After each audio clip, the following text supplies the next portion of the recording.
નમસ્કાર ખેડૂત મિત્રો, આપણે આજે ઉમેદપુરા ગામની અંદર અરવિંદભાઈના ખેતરે આવે છે, જેમને ટામેટીની અંદર દેહાત કંપનીનું પોલેન્ડથી ઇમ્પોર્ટ કરેલું પોલિમિક્સ 5 સ્પ્રેમાં યુઝ કરેલું. તો આપણે એમના મુખેથી સાંભળીએ કે એમને કેવું રિઝલ્ટ મળ્યું. આપનું નામ? અરવિંદ.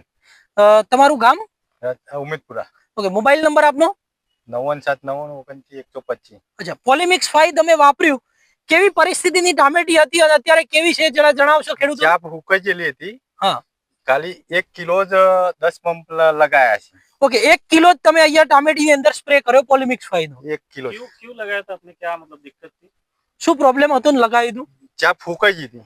સુકાઈ ગઈ હતી, જ્યાં ખાતર થઈ ગઈ હતી, છેલ્લા એન્ડમાં છોટી. છેલ્લા એન્ડમાં છોટી. અને કેવું રિઝલ્ટ લાગ્યું તમને? રિઝલ્ટ ફૂલ લાગ્યું. આ સુકાઈ ગયેલો પ્લાન્ટ છે, એના પછી આ થયું. એના પછી બે ટોમેટો. ઓકે, તમે જોઈ શકો ખેડૂત મિત્રો કે આ સુકાઈ ગયેલો પ્લાન્ટ છે, એની અંદર આ જે ડાળી આખી સુકાઈ ગઈ છે, એની અંદર નવી ફૂટ મૂકી છે, જે ટામેટીની અંદર એક આખી ડાળખીની, જેની અંદર ફ્લાવરિંગ બી છે, એટલે પ્રોપર ગ્રીનરી મળી રહી. આ ફ્રૂટ સેટિંગ પણ સારું એવું છે. તો ફાર્મરને પોલિમિક્સ 5 વાપરવાથી નુકસાન થાય કે ફાયદો થાય? ફાયદો. ઓકે, તમને સારું લાગ્યું? બહુ સારું લાગ્યું. ઓકે, તો ફાર્મર મિત્રો, હું તમને એટલી જ ભલામણ કરીશ કે તમે પોલિમિક્સ 5 તમારા દરેક ક્રોપની અંદર વાપરો. અને સ્પ્રેમાં પણ આપી શકશો, ડ્રીપમાં આપી શકશો અને પાયામાં પણ આપી શકશો.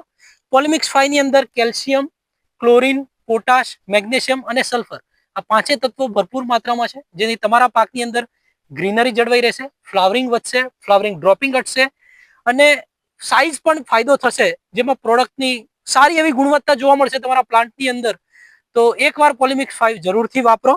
અને આ પોલેન્ડથી ઇમ્પોર્ટ કરેલું છે, એટલે તમે લોકલ વસ્તુ નથી, સારી એવી ક્વોલિટીની પ્રોડક્ટ છે, બ્રાન્ડ પ્રોડક્ટ છે, તો એને એકવાર યુઝ કરજો. અમારી બધી જ શાખાઓ પર તમને પોલિમિક્સ 5 મળી રહેશે. અંબિકા કૃષિ ભંડાર ઈડર, અંબિકા બિયારણ કેન્દ્ર હિંમતનગર, અંબિકા એગ્રો સેન્ટર ભિલોડા અને અંબિકા સીડ્સ કોર્પોરેશન બડોલી. તમને અમારા આવા જ વિડીયો જોવા માટે અમારી યુટ્યુબ ચેનલને લાઇક, શેર, સબસ્ક્રાઇબ જરૂર કરજો. ધન્યવાદ.